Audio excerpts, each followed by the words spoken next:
Come over, guys. It's really over for ED. All right, it's over for ED, honestly. It is over. Breaking news. And Welshman Ncube summoned by Tshabangu. Can I tell you? We've been talking about Wicknell Shiva, but I think, the situation has reached another level, right? Wicknell, again, exposed by Michael Chimombe. Another huge scandal that is the ZEC. When you read the statement there, you will be shocked.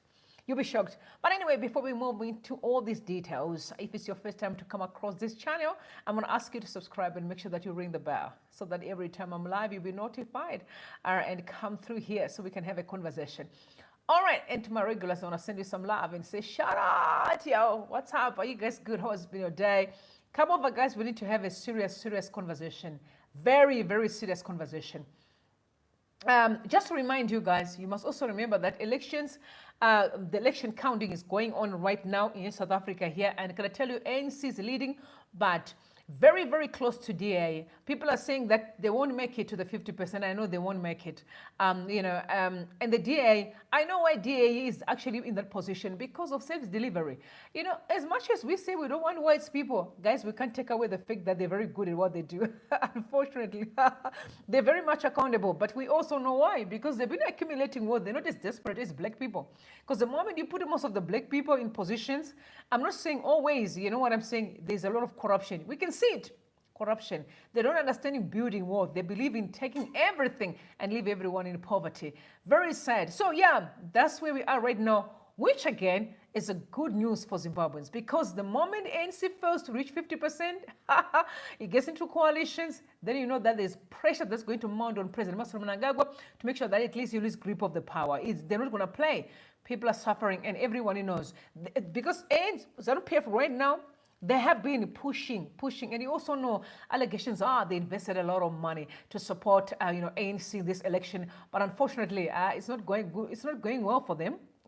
They seems to be leading, but it's not going well in terms of are they going to be able to reach 50% or even go beyond 50%? According to the Constitution of South Africa, for you to actually be declared the winner, they may not, and they have to be in coalitions with other, parties, which can be the DA or EFF or MK, And again, I want to say shout out to Zuma, because Zuma is actually coming forth stronger than expected. I was shocked that people in Gauteng actually voting for him. The last time I checked, people thought it was all about Durban, but no, it's not like that. It's across the board. So yeah, it's quite exciting, But yes, you heard President Mnangagwa bastardizing the 2030 mantra today. To my surprise, he was next to one of his deputy minister, lifting up his head, 2030 ndengeni chipo nishitonga, take a listen. That's President Mnangagwa. He said he's not going to extend his term. You heard him. It's on record. But no, it was simply hoodwinking people. I told you that they are on a mission. Take a listen, please.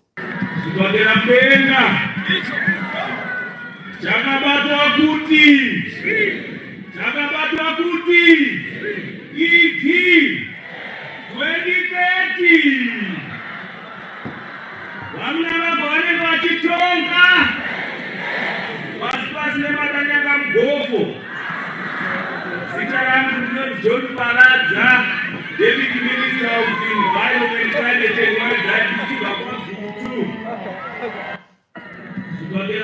and All right, so someone said you guys want to speak. So because we are getting in a very sensitive times, the times ahead are going to be extremely sensitive, extremely. I'm going to start opening lines so that we can have conversation. You guys will phone in and also give your own insights. So don't worry, I'm going to make sure that is organized very, very quickly, so that at least we can all be able to speak. So here is the tweet that I just saw a few minutes ago. Andy, you will be recalled. You'll be removed. You will be removed. And then a native responded and said, definitely, you can't survive this one. You see, the issue of Tshabangu that is right now on the table, you've seen how it's being pushed by the war vets being, civil society, the church as well. Most of the departments in Zimbabwe are not buying it. This Tshabangu debacle really have exposed President Mnangagwa heavily. And I'm asking myself, I said, where to from here? Where to from here? Now that you are here with Tshabangu and you have now, named him the president of CCC in Parliament, where to? Where to? The country is stuck. you know, but we're going to explore much of that one very soon. Interesting enough, you know, when people talk about the people that surround the president, we always think that it is a joke, right? People complaining, oh, yeah, do you see what's happening with the president? You've seen him, fake prophets around him. You've seen the likes of Wicknell. He's not being a hardcore, alleged criminal. And, you know, today, very much interesting because it's not only him, it's not Chivai. We also look at Chimombe as well, who's part of the Zimbabwe Electoral Commission. We also look at President Mnangagwa again, you know, and what's on social media right now. There is a statement that has been sent out by Mike Chimombe and an alleged friend or a business partner saying that they've been duped money by Wicknell. I'm going to read that article for you. Sorry, I'm just going to have to remove the jacket. It's a bit cold now. Sorry. All right, so we're talking about the issue of Mike Chimombe and his business partner that are suing Wicknell. I think most of you guys have seen actually the letter that is circulating now on social media. I'm going to read that to you very quickly. Please bear with me. Just going to have to fix this one quickly. Oh my God. Please forgive your sister. Okay. We're going to do this very quickly. We're going to take too long. Bless you. Okay. So, all right. You turn to the left, Wicknell Shivai got a tender. You turn to the right, he goes a tender. All of these tenders, nothing is happening. Nothing is happening. Money is just being forked out. Money is just going out at the taxpayers' money or maybe minerals money, whatever the case may be. Now, the news hawks reported this evening that exclusive investigation, Chivayo under fire, hashtag corrupt Zimbabwe Electoral Commission deal exposed. Now, well-connected ZANU-PF activist Mike Chimombe and his business partner Moses Mpofu wrote a scathing letter to ex-convict businessman Wicknell Shivayo, complaining that he had fraudulently changed their contract between South African company Rainform and Better Brands, Pezisai's Court Sakupanyas entity. Hear that? It's like these guys here. Okay. Better Brands, that's Pezisai's Court Sakupanyas entity, for the US 40 million tender to supply biometric voter registration kits and other electoral materials to the Zimbabwe Electoral Commission during the last year's general elections. This is the letter which the news hawks quotes extensively in its exclusive investigation last week, which details the corrupted ZEC deal in which invoices were inflated by up to 235%. Right, 235%. Chivayo is now feasting on the 40 million tender while keeping at bay his partners Chimombe and Mpofu after running away with the loot. The flamboyant tenderpreneur, known for buying expensive top-of-the-range cars, designer clothes from world most glitzy shopping centers and building or purchasing mansions, is spending the money from the corrupted tender like confetti at a wedding. The news works, as recently promised and delivered, has exposed the corrupt deal and will bring more revealing details in further investigation reports coming soon. Caption, you can see Mike Chimombe and the partner. So first and foremost, I want to say shout out to the news works, right? We really have been, I've been saying, you know, you've heard me actually, you know, kind of saying Zimbabweans journalists need to be serious, you know. But I can see they're coming forth. They're not playing anymore. They're coming forth, and I love that. Because I see carte blanche. I've seen people being cautioned. And I can't wait for you guys to be head on with these guys and ask them with really paper trail and caution them you know, appropriately. I can't wait for the time because it's one thing to talk about things, another thing for them to be answerable or to be accountable to their shenanigans. Now, the letter is here, and I'm going to read the letter because the letter is packed with a lot that will shock you. And again, this is ZEC, Zimbabwe Electoral Commission. Shout out to Miss Makanyana Shigumba. Don't mind makeup. So drink water a lot. All right. So the letter is been read on 24th. That's today, right? No, that was last week. Sorry, my bad. And it is addressed. That's Dear Mr. Angus Carlo, right? Demand for payment and resolution of contractual dispute. We're writing in this regard entered into between Better Brands Security Private Limited, which belongs to Scott Sakpwanya according to the letter, and yours on the 13th of February 2023. Our agreement was to partner with you to participate in tenders in Zimbabwe for election material. We have attached the contract for your reference. This was done after a meeting between Mosimpofu, Wicknell, and the Zimbabwe Electoral Commission Chairperson Honorable Chigumba, held at your premises in Johannesburg on the 2nd of February 2023. We will attach the photos taken on the particular meeting day. So this is quite very interesting. So the meeting was done on the 2nd of February 2023, and we had the elections. Okay, fair play.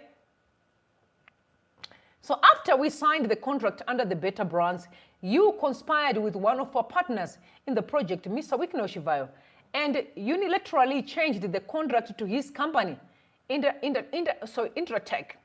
Our agreement stated that you would pay our agreed commission into the FNB account for Better Brands. However, for reasons known to you, you decided to cancel our agreement without the consent of both parties. The cancellation of our agreement was fraudulently done. We have attempted to engage with you on several times, but you have chosen to continue making payments to Mr. Wicknell. In this letter, we are writing to you in confidence to find a settlement. We'll attach some of the proof of payments from the Zimbabwe government Treasury Department, right? Okay. We have the invoice. We have the invoice you have charged ZEC, and are aware of the profits being made. For example, we are in possession of the initial quotation dated the 20th of February 2023, valued at $2,673,360 US dollars, with quotation number, it's there, Q2002223/211. I'm going to have to make sure I attach that later in the community section for those that do not have access to the letter.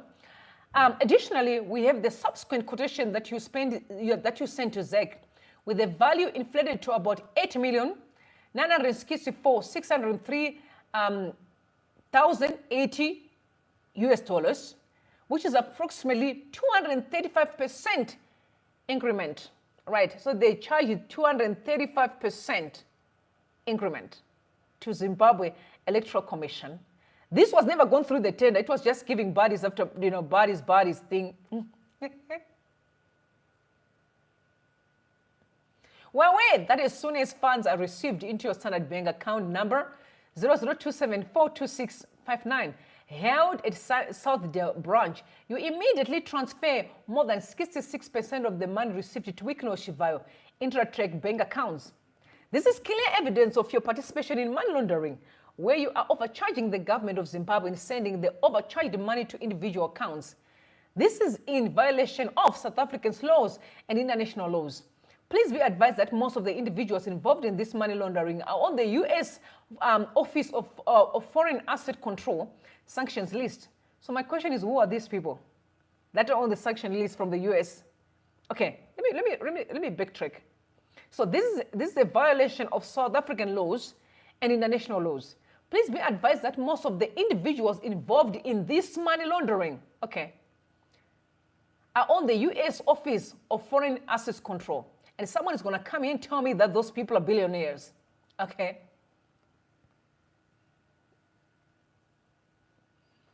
Therefore, you are insisting sanctioned individuals to hide money, which is a very serious offense.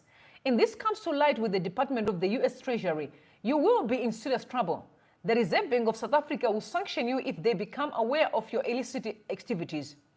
Of interest, please note that Mr. Wicknell is misleading you by claiming that he is giving top government officials of Zimbabwe part of the payment he is receiving. Maybe he's telling the truth. That is why that is a total lie. Even the President of the Republic of Zimbabwe is unaware that he is getting huge commissions using his name. Oh, really? Okay. This man has driven him crazy. And that's why if you check his social media, he's on a buying spree of cars, donating to different individuals across the country. Yet he's failing to pay us what we agreed upon. We expect 25% of our monies paid out to Wicknell. Our suggestion is for you to hold all income payments and not pay Wicknell until you put us all on a round table to resolve this matter. There's no need to cover up for one greedy individual and risk getting your money company in trouble with the authorities because you are trying to protect one person. Please reflect if this is worth the risk to your business, which we will know to operate legitimately. We urge you to consider the repercussions of your actions carefully. Your continued involvement in these fraudulent activities will not only damage your reputation, but also put your company at significant risk of legal repercussions. We're giving you 7 days to provide us with workable solutions so that we can recover the money owed to us. Failure to comply will force us to take necessary steps to bring this matter to the attention of all relevant authorities, including all news outlets. But it's already out of the news right now. So it means he was given 7 days because there was no action. That's why now it's out, via the news walks. We could have gone through our lawyers and sought relief from the court, but we prefer not to air our debt laundering public. We hope to resolve this amicably. Yours faithfully, Moses Mpov and Mike Chimombe. They're suing Wicknell for the money that they had a tender from ZAC. That never went through the tender process, but rather friends to friends deals, and there are people who are getting cuts within this. I'm not surprised, because remember allegations that were dropped that even roads as well, a kilometer can cost $1 million, but they will charge $3 million because the other $2 million is going back to those guys in procurement. Again, President Mnangagwa was on record, saying that he saw beautiful houses, some of them with the helipads, and these houses are being owned by people that are working in procurement. Are you surprised? Are you surprised with what you're seeing today? But I also know, again, it's just really the factional fights within the parameters of ZANU-PF. But anyway, it's very good for us to have this on record because at the right time and forum, people are going to be accountable to all the criminals that they've been committing over the years. No one is playing games here. All this crime will be brought out to light at the right time and forum. So yeah, that's your binga, right? That's buying cars. Now, first and foremost, now it makes a lot of sense, right? Wicknell is alleging that he's eating the money with some of these big fishes in ZANU-PF. It's on record here. That's what he's telling the people that he got into a contract with, that some of the monies are going to the big fishes. And to my surprise, these people are saying he's not telling the truth. How can he not telling the truth? We can see him, he's gallivanting with the president. We saw him on an official duty today. This morning, he was writing on his social media page that he was in Uganda. You saw him with the pictures of standing with the president of Uganda. Now all of a sudden, you ask questions: where are the vice presidents who are supposed to be doing those work? Because all of a sudden, Mr. Wicknell has gained a very, very special spot. I mean, he seems to be one of the president's right-hand man. He's doing really well around the president with all this. And now you've got the answer of what happened with the Banda solar panel project.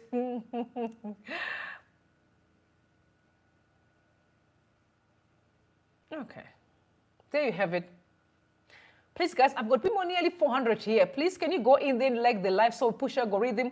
Most people should come in. It's about time. Zimbabweans need to know where we stand because this ship is sinking. The Titanic is sinking. The last kick of a dying horse. Yeah, the last kick. And we're going to have a heavy conversations here. Very much heavy conversations across social media. Zimbabweans are saying we have had enough. As we speak, people are pegged right now on X as well, the same discussions of what's going on in Zimbabwe. So yeah, now moving on. We are moving to another shenanigans again. That's why I said President Mnangagwa is over for him. He's not going to survive all this. I mean, everyone is watching. Everyone is watching, which includes even some of the people that he's fighting with within ZANU-PF are watching as well. So yeah, ZANU-PF patriots reported, they said, breaking news. Tshabangu named the leader of opposition in parliament. Senator Tshabangu is now the leader of the opposition in parliament, overseeing both the National Assembly and Senate. You will engage with the government, appoint opposition committee chairpersons, and join the Parliament Standing Rules and Orders Committee. This was announced by the Speaker of National Assembly, Advocate Jacob Mudenda, today. I've told you that I'm extremely disappointed with Mudenda because I know him. He's a qualified judge. I expect him to be a qualified attorney, to be professional. But I guess for me, academia means nothing in 2024. I mean, Zimbabwe is one of the countries that have proved beyond reasonable doubt that education alone is not enough. You need wisdom. You need wisdom. People don't even know the difference between right and wrong. They have no clue of what that means. right? They have no clue. But immediately, we also see that Welshman is summoning Tshabangu as well. So, Zimlive is saying, again, Triple C leader, Professor Welshman calls emergence meeting of its standing committee tonight after self-declared interim secretary Sengezo Tshabangu writes to the Speaker of Parliament announcing himself as the leader of the opposition in Parliament. So the letters that were sent by Nelson Chamisa, the authentic, appointed leader and voted by the people, were ignored.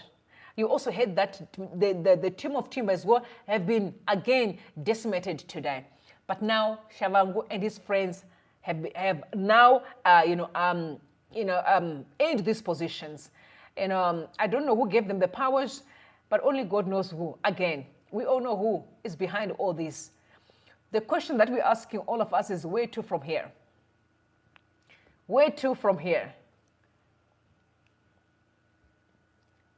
I'm saying where to? Where are you going to go from here?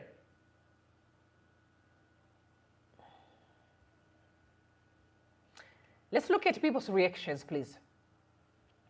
I'm going to look at the reaction of Fanzema Harry. He said, okay. He said reports that Sengezo Tshabangu is now leader of the opposition in Parliament and is now in charge of the National Assembly and Senator. This fraud on the will of the people lies at the heart of my decision to resign from the fast that is Zimbabwe's Parliament is currently configured. This tragic outcome was foreseeable to any person paying attention. The reality is that he is a ZANU-PF puppet and his formation is a ZANU-PF construct. Created to do its bidding, Zimbabwe has been reduced to an effective one-part state. He was never the leader of the Triple C, or did he hold any office that would make him remotely capable of making decisions for members. No values, no honor, no money from the membership or the people. Participating in this ZANU-PF engineering joke of a parliament could never be me. Zimbabwe runs a whipping system. How could I possibly agree to be whipped by someone who is whipped by ZANU-PF? What about the people who elected me to stand for change and hold ZANU-PF to account? We need new leaders. That has always been her mantra. We need new leaders. Now, I want to say this very clearly. From the time the 30,000s were actually being offered, Zimbabweans, I think there's something wrong here, man. I've been hammering on the fact that I think Zimbabweans, we need to start asking the right questions. We need to start asking ourselves the right questions. Why I say so? Because when people were receiving these monies from the government, the 30,000 loans, the ministers were given 350,000 loans, if I'm not mistaken. Judges as well were given 400,000 loans. Did they ever ask themselves questions? What is this man for? Why they did not ask you questions? Someone just come and give you money. You're going to have to ask questions. What is this man for? But I guess we have allowed ourselves to just take and take and take. Because here we are. And Chamisa from the beginning had advised these people to say, guys, don't take this money. Do not take the money. The money is dirty. But what did they do? They proceeded to take the money. All right? And where are we today? Now, the question everyone is asking is, are these MPs that belong to Chamisa before going to resign immediately? Because what is the point? Are they going to submit submit themselves under the leadership of Sengezo Tshabangu, whom they know is a complete fraud? They're much aware he's a complete fraud. And they're still going to, to honor him or to respect him. It's just a matter of principle. The Zimbabwean situation is simple. It can only be resolved on the platform of principles. Right is right and wrong is wrong, right? It's as simple as that. The moment you were given money that you never worked for, you could have asked and said, excuse me, these 40,000 you're giving us as loans. I know some of the people that receive the money are very much old, that they can't even pay back. How are they going to pay back? That was supposed to be the point of departure. And considering the state of the nation, 40,000 US dollars, guys, 400,000 US dollars, I even heard that, in fact, houses went very much high because judges were on the market to buy houses. In Iran, they were very expensive. All they were thinking about is their houses, not the principle. But imagine if you guys were any good monies. In South Africa, if you know that, I've worked with some judges before. And you know, when you hear that the judge is coming, you know he's really getting good money, right? You can afford to buy a house. Daughters of judges will be renting houses to them. They can afford any life that they want to live. They're really big deal, guys. And yet what they do, they sabotage you for years. And they're now giving you money like it's a loan. Just simply buying you, playing you dirty.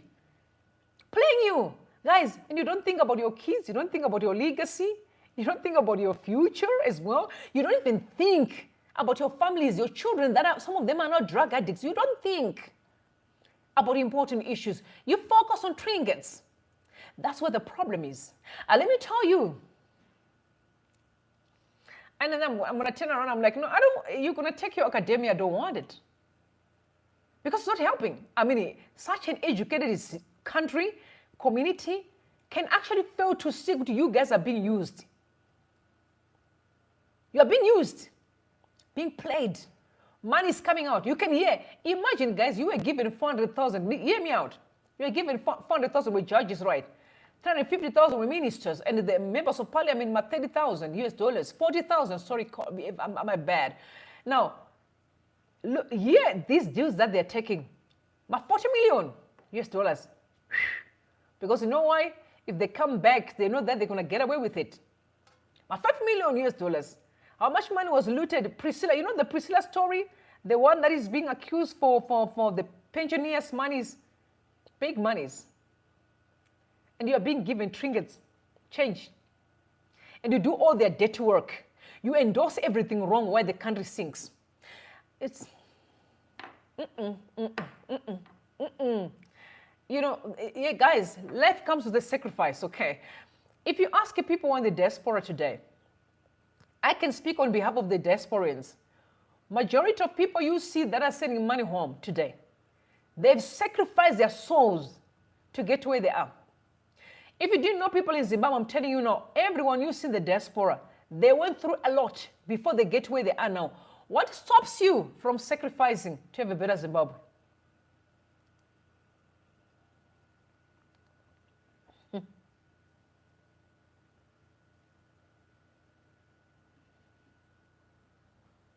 This is really sad. It's sad. Now, allegations are Tshabangu, not allegations. There's a letter circulating right now as we speak, where Tshabangu has appointed some of the people that were actually appointed, I think last week, right, by as Mr. Timber, and these people were part of the shadow cabinet. They also have been robbed in by Tshabangu, but I know it's simply a game. It's definitely a game. People asking questions and said, you guys, are you going to resign? You're going to be under these shenanigans of Tshabangu. There isn't much, people are not saying much. But, we want to see what's going to happen by tomorrow. Because, I mean, this is tonight. Let's give them a bit of grace. Because we're going to come back and have a conversation. And it really look deeply to those that are going to remain in the parliament. Considering that we supported them. Honestly, I believed in all these guys. I really did believe in them. And I hope that they were going to respect who we are. And for me, I want to say this. I really do not care much about Tshabangu and whatever they're doing because I can see them sinking. This thing is, guys, in the end, we are holding the checkmate. It's a game of chess, but trust me, we have the checkmate. When you are on the side of truth, you're always going to prevail. No matter how long it takes, you will prevail. These games that they're playing, they're going to fall flat. They'll fall flat. They'll fall flat. All right, so people are talking to Joanna Mamombe. Joanna Mamombe is one of the person that has been appointed by Tshabangu. And you know, she has been working very closely with the members of parliament from Chabisa's side. So she sent out a message, said to set the record straight, right? On the 12th of October 2023, I was appointed chairperson of the ECWT committee by President Chamisa. I've never spoken to Tshabangu. I don't recognize him as my leader. He is an imposter. I remain committed to the fight. No bogus appointments will deter. That's her. Standing firm, but people are saying to her, we want you to resign, right? We want you to leave parliament. But she's saying, because I was appointed by Nelson Chamisa, I'm going to remain in Parliament.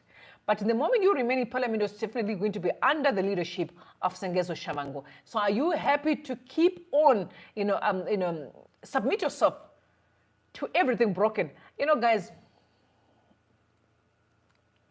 if the foundation be faulty, what can a righteous man do?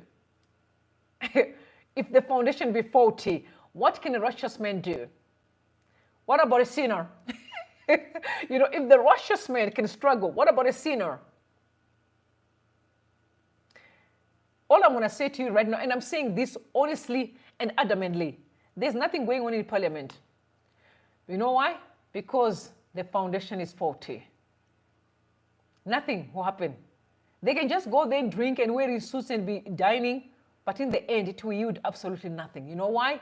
Because the principles are broken. Life is not governed by power, it's governed by principles. Genesis 8:20-22. While the earth remaineth, seed time and harvest shall never cease. Whatever you sow is exactly what you reap. You won't escape. Whatever you sow is exactly what you reap. What I'm liking is that I'm seeing ZANU-PF falling in a way that will be, the time will come where you're not going to sleep. We're going to be live 24/7. You're not going to sleep. Because something's going to hit very heavy soon. After this shenanigans that have been done since last year. Fraudulent election, a lot of mess, and all this drama after drama. And we're expecting to hear what's happening with their leadership. What are they doing? I wouldn't care. You grab the election, now show me the work.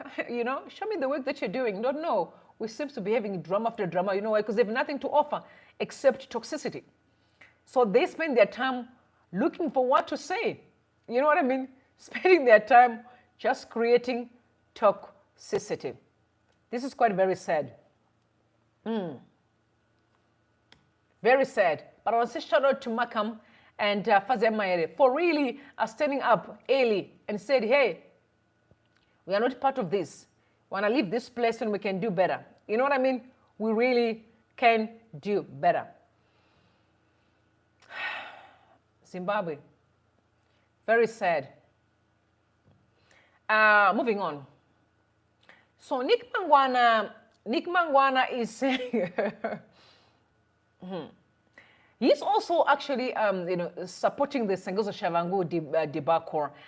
He's saying Matabeleland North Province. Listen to this, Matabeleland North Province. Senator Sengezo Tshabangu is now the leader of the opposition in Parliament and in charge of both the National Assembly and the Senate. Yeah, this is Nick Mangwana. Put that on record. Because Mr. Mangwana, we're going to be calling out very soon. Everything's going to fall flat. I can tell you facts. It's no longer an issue of politics. It's an issue of destiny and the time you're wasting for us. It's no longer working, brothers. You should better just drop this thing before it falls on your face. It's going to do that soon, actually.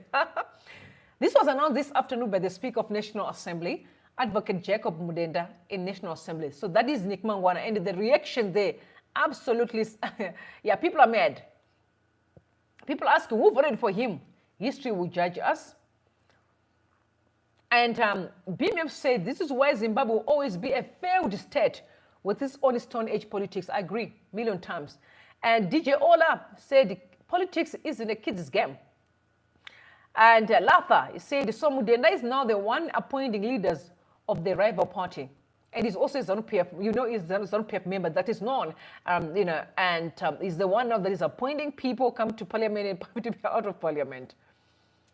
And all the people that voted, the time that we invested, pushing on the campaign trail, everything just fall flat. When are they going, these people going to learn? But don't worry, I'm not worried about it because I want them to fall flat. Everyone is going to laugh at them. I'm really waiting for them to fall flat, honestly. Please just bless my cup, okay? Bless. I know people are like, what kind of a cup is all right, but just bless me. Okay. So high time diasporans raise funds to hire international military groups to fight guns with guns to bring a civilian government. And that's someone else who's also sending that. That is Charles Mpofu who sent out that message. High time diasporans raise funds to hire international military groups to fight guns with guns to bring a civilian government. And Silent said, can someone help me, Pano? How on earth can one be the leader of both National Assembly and Senator Chamber? Tshabangu sits on the National Assembly or Senate Chamber or as a senator. Saka kuma elected MPs arikuchage as a leader. That's another question that is people asking. And this one says ZANU-PF is a joke, appointing one of their own to be the leader of the opposition in parliament. Zimbabwe is effectively a one-party state. Tragic. You know, I don't buy the one-party state thing. That simply was, sometimes Zimbabweans, we just need to be fair. There's no one-party state, and I'll tell you why there's no one-party state, because there's nothing going on in the country. So one-party state to do what? To simply have a title. It's one thing to have a title, it's one thing to impact lives. There's a difference. You can have a title and still be a nobody. Most of the times when I'm looking at the meetings that ZANU-PF people are holding, I look at those meetings, I simply scroll, I don't listen. I don't want to waste my time. When I listen to someone, I need to listen to something that is really productive. What's the point of listening to people who are not principled? What are they teaching me? What am I learning from there? I'll be happy to listen to South Africans. I don't waste my time because I know they're just useless. I'm expecting to listen to someone who will show me the right path, whom I can follow. Show me where you're going, and then I'll follow you. But if you're going nowhere, what do you expect me to follow you? Going where? Me be following ZANU-PF people? No, definitely not. It's a waste of my time. In fact, they don't have capacity to be leaders. They're obsessed with positions, but they cannot lead anybody. We can see it. They don't have the capacity to lead anybody. That's why every time it's noise. When there's something important people are discussing, they will go there and make noise to destroy. They are destroyers. Tell people who they are. They don't have capacity to build anything. What they do is to pretend like they're doing something just to hoodwink people. And there's a tweet that I saw today that Fazema had actually responded to Ncube, and I'm looking for that tweet, very important tweet, when she was talking about, you guys don't do anything, you simply pretend to do something. Just woodwink people. It's all about gimmicks. It's a game. To ZANU-PF is all a game. And they don't care about Zimbabweans. Now, this is what she said. She said, you see, Ncube, this is exactly where the problem lies. Your government is so obsessed with its toxic and incompetent grip on power, as well as protecting its ability to loot at all costs, that they would rather scorch the nation's earth than see things work. Facts. This is why your principal said on video that you would never let opposition-led councils succeed. And he is on record saying so. I heard him say, the president, Emerson Mnangagwa, was on record, literally telling people in a meeting that every project that is being done by the opposition, we're going to frustrate it, only pushing the ZANU-PF projects. He's on record. That time he wasn't a president by then. In fact, you have no commitment to making things work. 150%. This is why your bosses have said ZANU-PF is the army.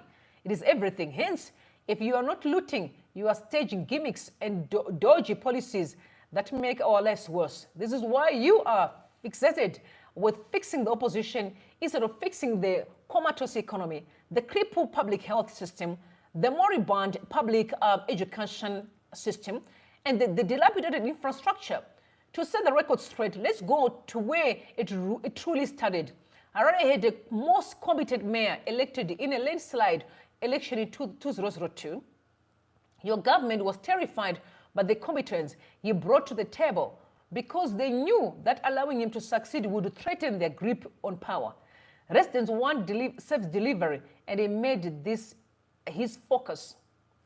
As a classic enemy of progress, your government made it their mission to destroy the smooth functioning of the city. Do you remember your local government minister blocked badly needed funds for local improvements and development? Do you recall ZANU-PF youth toying outside our townhouse, calling for the mayor to be beaten and killed? Do you recall when the police beat and arrested the mayor for meeting Harare residents, any part of the government structure, and allowed them to deliver? You destroyed. I repeat, you prioritize your toxic stranglehold on power over making Zimbabwe great for everyone. To put the matter to bed, Why did government take away council's ability to collect road funds from vehicle licenses while shifting that road to Zinara, which has looted the fund left, right, center, while denying the city money to repair and build roads for 2 decades?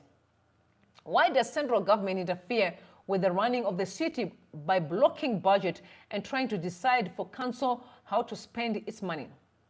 Why did government take away council's power to hire competent staff, including a town clerk and other key members of its secretariat? Why are you refusing to implement the devolution clauses of the constitution to allow local authorities and communities to self-govern? Why does your local government board scuttle the work of council at every turn? It's precisely this vacant thinking and bankrupt leadership that has brought the whole nation to its knees.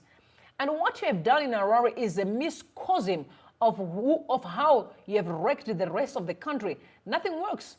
A useless currency, dysfunctional hospitals, underfunded schools, dilapidated infrastructure, food insecurity, and underperforming agriculture, underproductive industry, chronic unemployment, a youth population with nothing to hope for, pensioners with no pension. Is this a record to be proud of?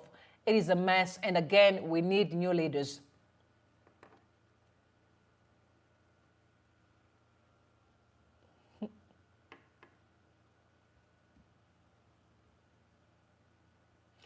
This is really sad. It's sad. It's so sad. It is so sad. The money that we hear that is being abused.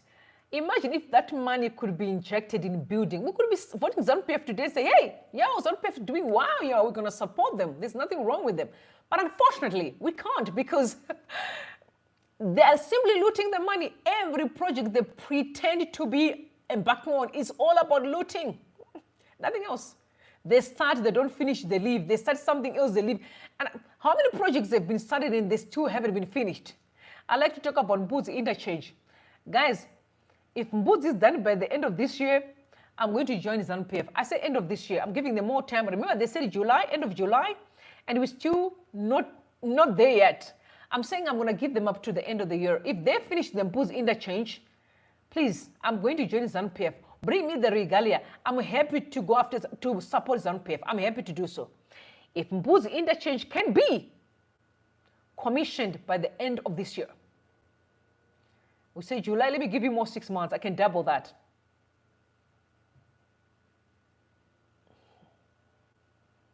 But I heard today there's another project they're opening again. They talk about 80-something million. I was like, no, I know where it's going. I know where it's going. It's sad.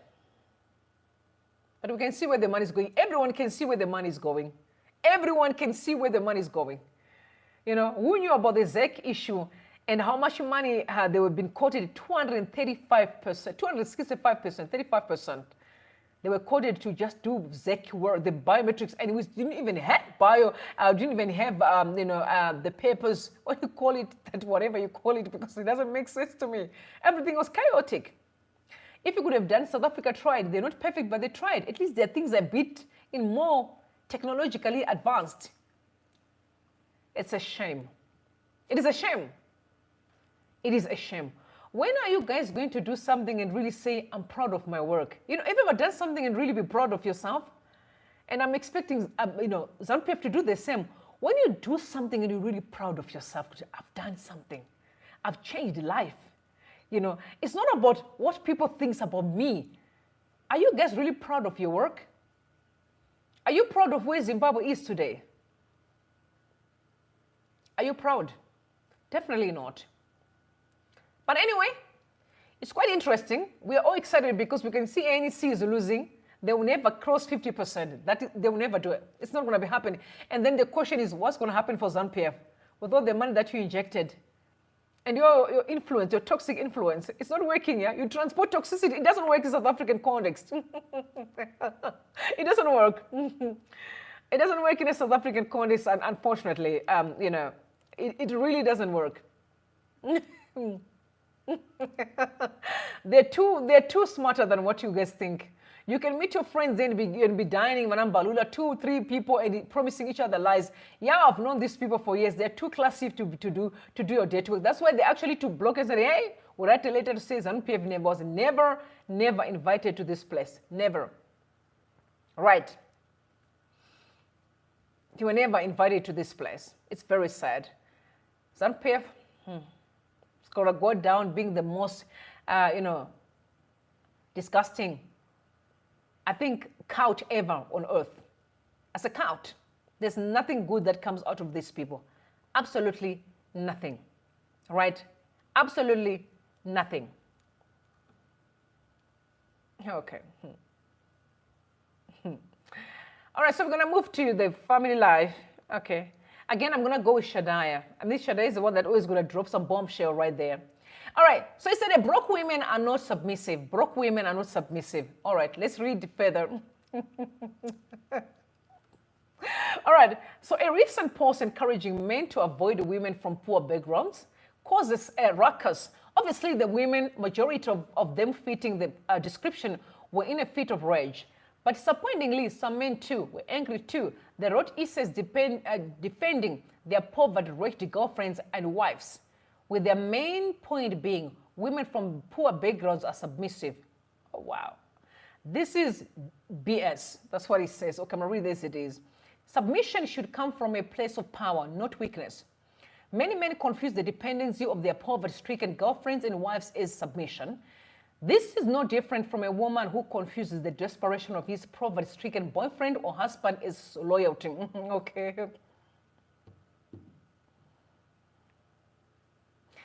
If that said woman came from a financially stable family and she wasn't dependent on you, do you think she would be submissive? That is the true test of a woman's submission, when she doesn't depend on your resources for her survival. Many foolish men get a harsh reality awakening when they move abroad, USA or UK, with their women. In such developed countries, a woman can survive and even thrive without a man in her life. She's no longer has to pretend to be submissive.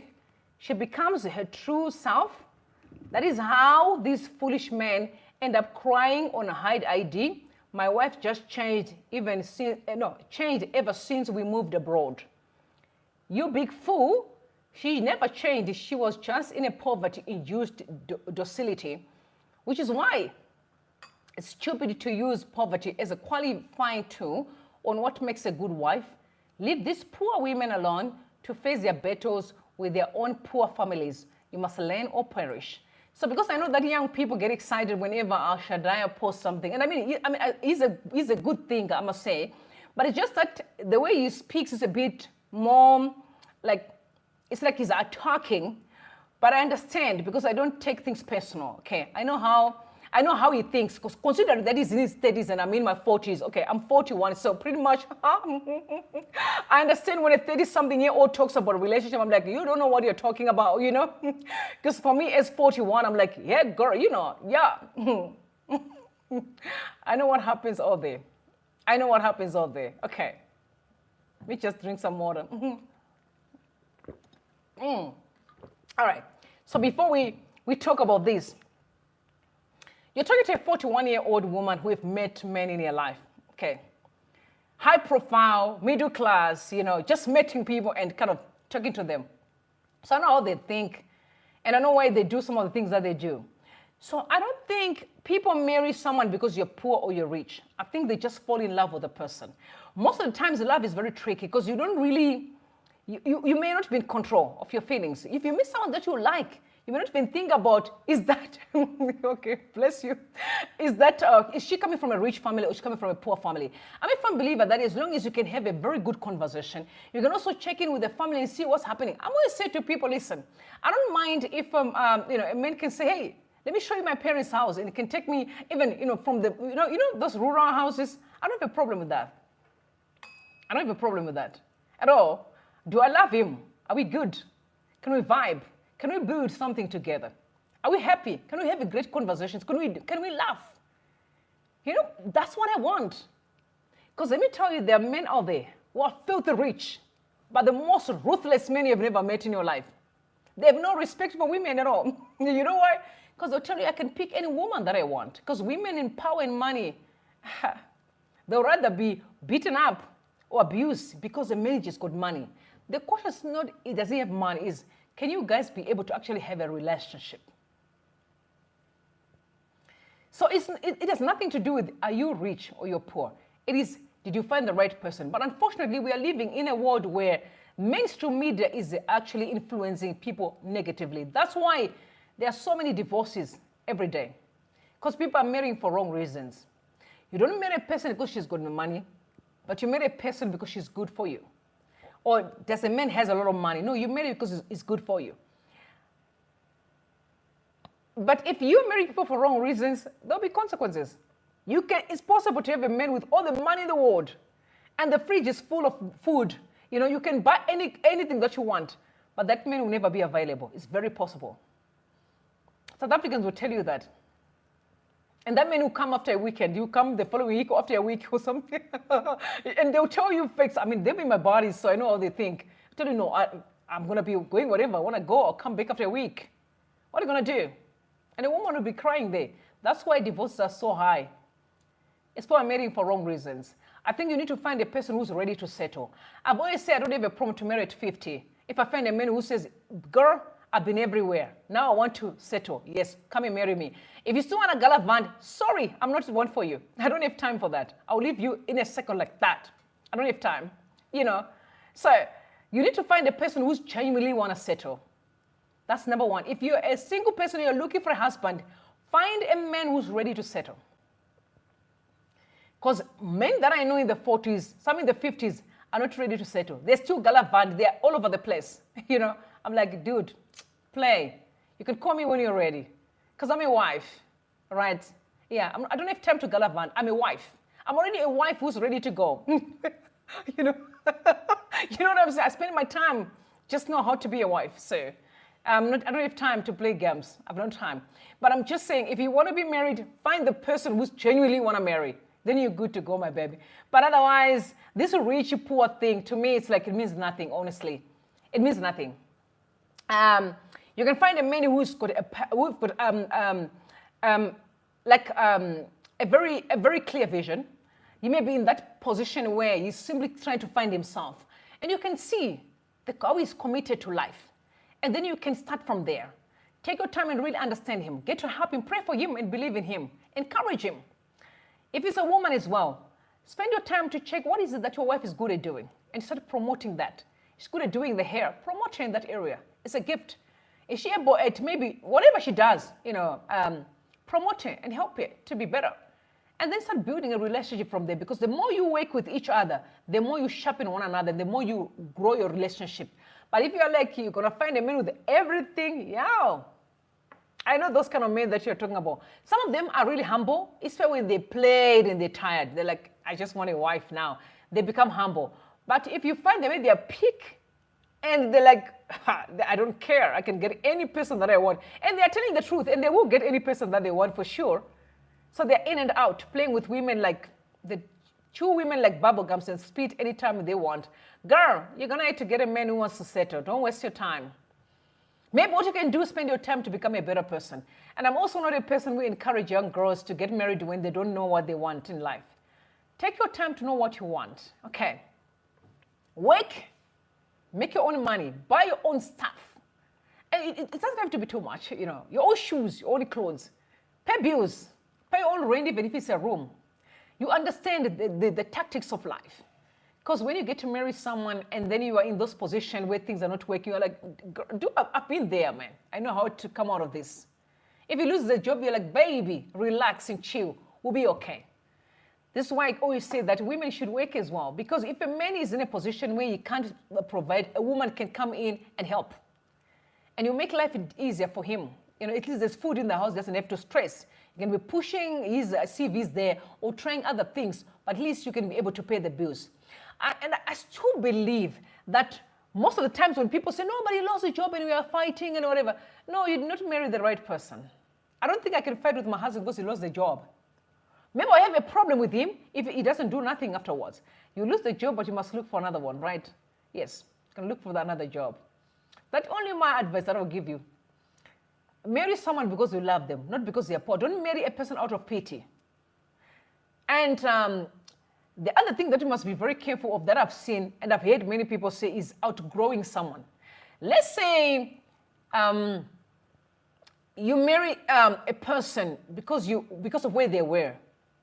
I think there was a story that was kind of trending recently where a man committed suicide because he had spending money on a woman, and the woman said she had a degree, and then she says, no, you know what, me outgrow you and I'm out of here, right? In that scenario, you need to marry someone who you can grow with, but don't marry a person who you can see that you can sponsor their life and then they'll leave you. But sometimes you don't have no control of what people do afterwards. This is why I'm saying, love yourself first. You know, when you love yourself first, it's easier to pull the energy when you see that someone is playing you games. You're like, hey, this is my energy. I conserve my energy. Don't mess up with my time. And you pull your energy and you're in control. But if you're not in control, it's easier to lose yourself in the midst of everything. Oh, I invested my money in... No. It's okay. It's okay. Don't worry about the money. You know what you must worry about is your vision, your purpose. Because what God does is when you're doing the right thing, He's always going to send you the right man or the right woman. And you'll be happy. So don't worry about your losses. Focus on your vision. Where am I going? Okay, it's in my past. I know it hurts. It really hurts. That journey is tough. But what's more important is moving forward. But I encourage you to marry someone who respects you. If a person mistreats you or mistreats your parents, red flag. Mistreat you and your parents. These two things is a red flag. Don't say, I'm in love. No. Love alone is not enough. You must use your brain to think. If a woman doesn't respect your mama, it's a problem. It's a red flag. If a man does not respect your daddy, it's a red flag. That's why I'm very much against cohabitation. I'll tell you what cohabitation does is you're disrespecting my daddy. Or I'm disrespecting your mama. Okay. I've always been saying that if a man says we need to cohabitate, I'll say fair play. Can you phone your parents to endorse our cohabitation? And I'm going to call my dad to endorse our cohabitation. If my dad does not say cohabitate, and I know the man is going to run. He's going to say, no way, I can't call your daddy because he knows it's wrong. Right? Our culture on its own does not allow us to cohabitate. But people do it in foreign lands. Right? They do it. But our culture don't allow us to cohabitate. You know, when you come home late, they're like, go back to where you come from. I love my dad and I respect my dad. That I will never cohabitate with any man. At my age of 41, not in my lifetime. I'd rather die single. I would never do it. It's not classy. I don't disrespect my dad. I can't disrespect the parents of my husband as well. I won't do it. We're going to do things right. We can't cut corners. Because I know when the foundation is faulty, nothing will work. There'll be consequences. And any man who come from a good family will understand. If I say, I want to see your dad, you're like, you know what? See your mama. If they're dead, no, but they must be a close relative, correct? Don't tell me they're dead. You have relatives. Let's go and see them. What are you hiding?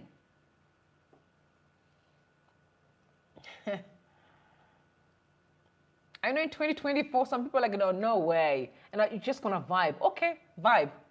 But don't come with your problems here when things turn ugly. Because most of you do. You phone us, oh my God, I can't stand this. We're like, oh, really? We know. You're always going to call me. We know that. So my advice as your sister is that just do the right thing. If a man loves you, listen. You do anything to get you. I can tell you facts. I know many well. And again, the actions of a man will determine if the family is coming from. If a man respects his family, his actions will show. Because this is a good man. Right? His actions will show. But those men that you are seeing today that are lying all over the place on social media, it's poison. If a man genuine, he respects his parents. He honors his parents.